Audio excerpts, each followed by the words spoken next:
Bienvenue pour notre exploration d'aujourd'hui. On va plonger dans un échange assez incroyable, non? Ah oui, fascinant. Entre Jung, le psychologue, et Pauli, le physicien. Deux géants. Exactement. Une rencontre, un dialogue écrit qui a donné naissance à une idée célèbre. La synchronicité, bien sûr. Et on va regarder de très près comment cette idée a en fait commencé à prendre forme. Alors, pour faire ça, on a des documents précis. Oui, deux lettres clés échangées en juin 1949. C'est vraiment là que tout se joue, sous le regard critique, on peut le dire, de la physique. C'est ça, on a la lettre 36J de Jung à Pauli le 22 juin, et puis la réponse de Pauli, la lettre 37P, du 28 juin. C'est le moment où Jung il ose présenter son concept encore tout neuf. Tout à fait. Et il le soumet à un esprit scientifique hyper brillant, prix Nobel quand même. Et donc, notre objectif ici, c'est de décortiquer cet échange. Comment Jung amène son idée, comment Pauli la reçoit. Et on va voir qu'il ne fait pas que recevoir. Il critique, il pousse, il enrichit. C'est un vrai dialogue constructif. Ils posent ensemble les bases d'une réflexion super audacieuse sur les liens possibles entre la psyché et la matière, le hasard et le sens. Une vraie mine d'or intellectuelle, en somme. Complètement. On va essayer d'en extraire les pépites. Parfait. Alors, allons-y, ouvrons cette correspondance. Comment ça commence ? Ça commence avec Jung, donc, dans sa lettre du 22 juin. Il faut savoir que Pauli l'avait déjà un peu poussé, tu vois, lors de discussions précédentes, à mettre ses idées au clair sur ces fameuses coïncidences qui ont du sens. D'accord. Et là, Jung passe à l'action. C'est ça. Il annonce à Pauli « Ça y est, j'ai écrit un premier jet ». Un essai sur la synchronicité. Mais la manière dont il le fait est intéressante. Ah oui, comment ? Il joint le manuscrit, mais sans aucune prétention. Au contraire, il demande très clairement l'avis critique de Pauli. Il dit même que son texte est, je cite, « encore plein de points d'interrogation ». C'est assez humble venant de Jung, non ? Oui, très humble. Surtout qu'il s'adresse à un physicien. Et il explique pourquoi. Il dit que les physiciens sont, pour lui, les seuls à accorder une attention sérieuse à de telles idées. Ça montre à quel point il valorisait le regard de la science dure et surtout celui de Pauli sur ses propres concepts psychologiques. Il cherchait un vrai dialogue, en fait. Exactement. Pas juste une tape dans le dos. Il voulait une confrontation intellectuelle, la rigueur scientifique. Le ton de sa lettre est d'ailleurs très amical presque, reconnaissant. Il sentait qu'il demandait quelque chose d'important, de prendre du temps à Pauli ? Oui, il en est conscient. Il sait que Pauli est très occupé, mais il insiste. Son avis compte énormément pour lui. Et il ne s'arrête pas là, il propose une rencontre. Oui, il suggère de se voir chez lui à Bollingen début juillet, pour en discuter plus tranquillement, de vive voix, une fois que Pauli aura lu le texte. Un cadre moins formel, quoi. Malin. Donc, en résumé, Jung lance son idée, mais cherche tout de suite la confrontation avec un regard scientifique exigeant. C'est exactement ça. Il met son concept à l'épreuve. Il choisit Pauli, ce n'est pas anodin. Il espère sans doute construire un pont entre le monde intérieur, la psyché, et le monde extérieur, celui de la physique. C'est audacieux. Et la réponse de Pauli, elle arrive vite. 6 jours du tard, le 28 juin, la lettre 37P. Et là, attention, c'est dense. Pauli ne perd pas de pan. Alors, comment il accueille ce manuscrit ? Il est emballé, intrigué, sceptique. Il commence par les politesses d'usage. Merci, texte stimulant. Le ton est cordial. Mais très vite, on sent le physicien qui analyse. Et sa première remarque, paf, elle est fondamentale. Elle pose un cadre direct. Qu'est-ce qu'il dit ? Il met une barrière très nette entre la synchronicité jungienne et les expériences de perception extrasensorielle, l'ISP, de Rhine. Pour Pauli, attention, ce n'est pas du tout la même chose. Ah d'accord. Pourquoi c'est si important pour lui de faire cette distinction ? Parce que pour lui, la nature du phénomène est différente. Il écrit quelque chose de crucial. Il dit, en parlant des expériences de Rhine, « Je ne discerne aucun fondement archétypique ». Et là, on est au cœur du sujet pour Pauli. Le fondement archétypique, c'est-à-dire le lien avec les archétypes de l'inconscient collectif décrit par Jung ? Précisément. Pour Pauli, c'est la condition sine qua non. Une synchronicité, une vraie, ce n'est pas juste une bizarrerie statistique, comme Rhine essayait de le mesurer avec ses cartes, tu vois. Non, ça doit résonner avec l'émergence d'un archétype, d'un sens profond pour la personne qui le vit. D'accord. Donc, Pauli ancre d'emblée la synchronicité dans une expérience psychologique significative, pas dans le paranormal statistique. C'est exactement ça. Il met un critère qualitatif fort. Et du coup, sa deuxième critique découle logiquement de ça. Ah oui, Egg. Laquelle ? Il trouve que Jung, dans ce nouveau texte, n'a pas assez mis l'accent sur ce lien vital, événement synchronistique et prise de conscience d'un archétype. Il lui rappelle même que Jung l'avait mieux expliqué dans un texte précédent. C'est une critique pour l'aider, en fait. Oui, c'est constructif, il lui dit en gros, renforce ce point, c'est ça le cœur de ton idée, ça la rendra plus solide. On voit bien qu'il ne rejette pas l'idée, mais qu'il veut la recentrer, la clarifier sur ce noyau psyché archétype, un vrai partenaire intellectuel. Tout à fait. Et ensuite, il élargit le champ. Il commence par une remarque un peu en passant, mais intéressante. Ces phénomènes semblent liés à un état particulier de conscience. Il ne précise pas plus, il laisse la porte ouverte. Et puis, il fait un détour par la philo. C'est là qu'intervient Schopenhauer. Exactement, Arthur Schopenhauer. Pauli rappelle que Schopenhauer, bien avant, avait déjà parlé de coïncidences signifiantes, des événements simultanés, sans lien causal direct, mais connectés par le sens. Schopenhauer parlait déjà de ça. Oui, et de l'idée d'une union ultime de la nécessité et du hasard, de connexions croisées qui échappent à la causalité linéaire. Pauli trouve ça pertinent et suggère même à Jung de le citer. Il note aussi l'influence orientale chez Schopenhauer, ce qui n'est pas anodin pour Jung. C'est intéressant ce recours à la philosophie, mais comment il fait le pont avec la physique, sa discipline? C'est là que ça devient vraiment passionnant. Pauli dit « Ok, Schopenhauer écrivait à une époque où le déterminisme scientifique régnait en maître.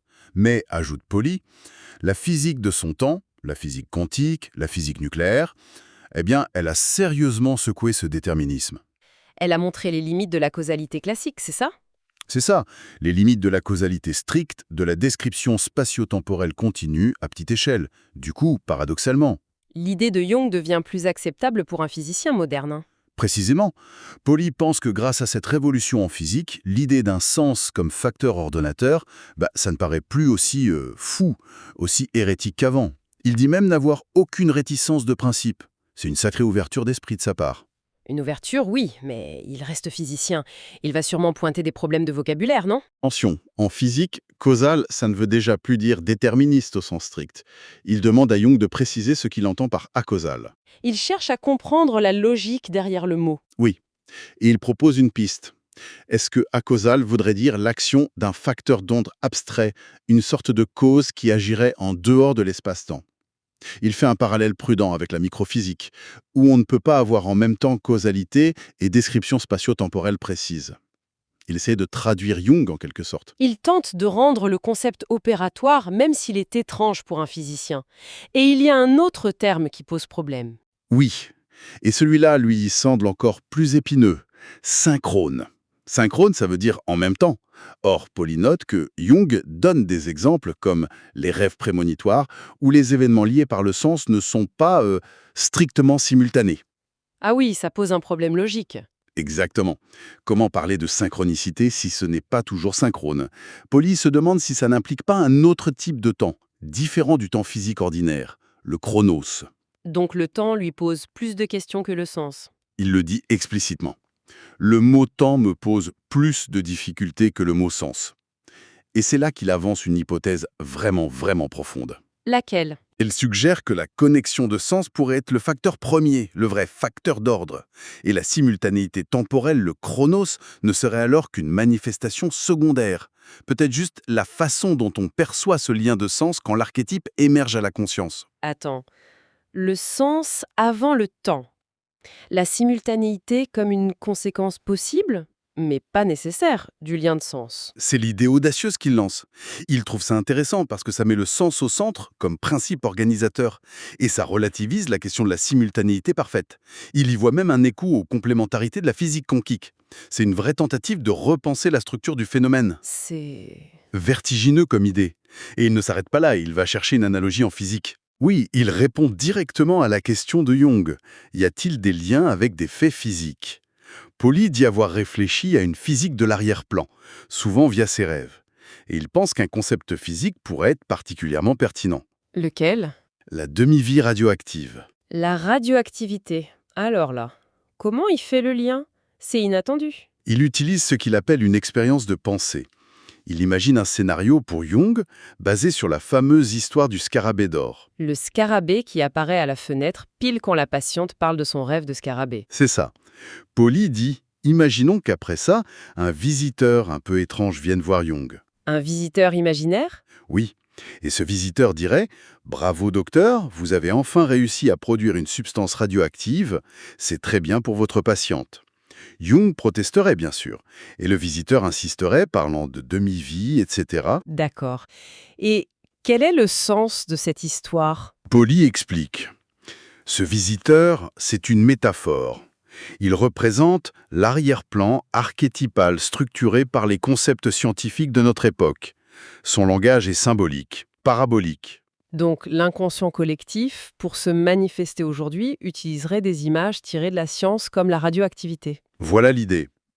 Et la phrase «une substance radioactive a été produite» doit être décodée. En langage neutre, ça voudrait dire un état de conscience particulier s'est formé, accompagné d'une manifestation multiple d'un facteur d'ordre dans des événements liés de manière signifiante. C'est une méthode pour essayer de comprendre la structure cachée. Fascinant. Et il pousse l'analogie plus loin. Il trouve des points communs entre radioactivité et synchronicité. Oui, il en suggère 3 principaux. D'abord, il fait un lien rapide avec l'alchimie, la radioactivité comme agent de transformation, comme la teinture rouge des alchimistes, et aussi avec le yiking, l'hexagramme du choc. Puis, il détaille les parallèles. Alors, le premier parallèle. 1. La contamination. Comme la radioactivité se propage, un événement synchronistique peut comme toucher la conscience de plusieurs personnes. D'accord. Le deuxième. 2. La transition d'état. Un noyau radioactif passe d'un état instable à stable. La synchronicité, pareil, elle accompagne souvent un passage psychique vers un nouvel équilibre après l'intégration d'un contenu inconscient. Logique. Et le troisième. 3. L'indétermination et l'observateur. La désintégration d'un atome individuel est imprévisible, indéterminée.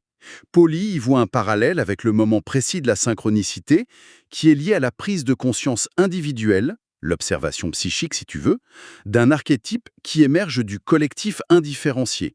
Ça rappelle un peu le rôle de l'observateur en quantique. C'est incroyable comme démarche. Il n'utilise pas la physique pour expliquer la synchronicité au sens causal, mais pour en penser la structure, pour trouver un langage commun. C'est exactement ça. Il cherche des analogies de structure, des motifs communs entre des domaines a priori très séparés. D'ailleurs, il termine sa lettre en disant qu'il a hâte d'en discuter de vive voix avec Jung et un autre proche, C.A. Mayer. Il propose même une date, mi-juillet. Donc si on résume cet échange de juin 49, c'est vraiment un moment clé. Jung lance l'idée, un peu sur la pointe des pieds, en cherchant le dialogue avec la physique. Et Pauli répond présent, mais avec une analyse critique très poussée, qui va tout de suite recentrer et enrichir le débat de manière incroyable. Il écarte les interprétations trop simples, genre paranormales ou statistiques. Oui, fini Rhein. Il ramène tout au noyau dur, le lien à l'archétype, le sens personnel. Il questionne les mots à causal, synchrone, pour forcer la rigueur. Et surtout, il ouvre des pistes de réflexion énormes avec Schopenhauer et cette analogie hyper audacieuse de la radioactivité, il ancre la discussion dans les concepts de la physique de son temps.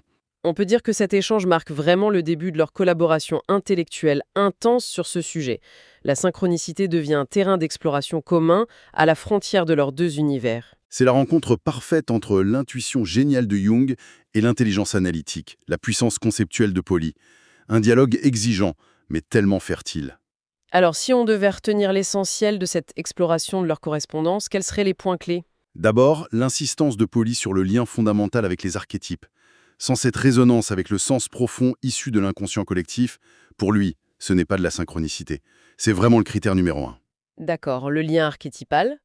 Et ensuite? Ensuite, cet effort incroyable de Pauli pour essayer de conceptualiser le phénomène. Il utilise les outils de la physique, causalité, temps, indétermination, de manière analogique, critique, pour tenter de saisir la structure de ces événements.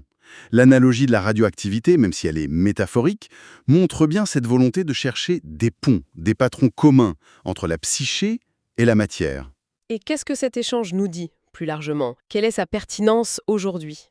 Je trouve que ça illustre superbement à la fois la difficulté et la richesse immense du dialogue interdisciplinaire. Ici, psycho et physique. C'est une quête qui est toujours d'actualité. Comment on pense ensemble la conscience et l'univers matériel. Et puis, Ça montre aussi comment naît une idée complexe. Ce n'est pas linéaire, hein. Ça passe par des intuitions, des critiques, des ajustements, des tâtonnements. Oui, c'est une belle leçon sur la façon dont la pensée se construit, parfois dans la confrontation. On assiste presque en direct à la naissance d'un concept majeur. Exactement. C'est passionnant de voir ça de près. Et pour terminer, pour laisser matière à réflexion, quelles questions cet échange pourrait-il nous inspirer, nous, aujourd'hui? Hmm. En pensant à Pauli et Schopenhauer, on pourrait se demander si le sens peut vraiment agir comme un principe organisateur, parfois en dehors de la causalité et du temps tel qu'on les comprend. Quelles autres connexions croisées pourraient bien structurer notre réalité intérieure comme extérieure sans qu'on en ait vraiment conscience? C'est une question vertigineuse. Oui, et on pourrait ajouter, quel dialogue imaginer aujourd'hui? Peut-être entre la physique la plus récente, théorie des cordes, information quantique, et les neurosciences cognitives, ou l'étude de la conscience, pour continuer à explorer cette frontière mystérieuse entre la psyché et le cosmos, en suivant, à notre manière, les traces laissées par Jung et Pauli.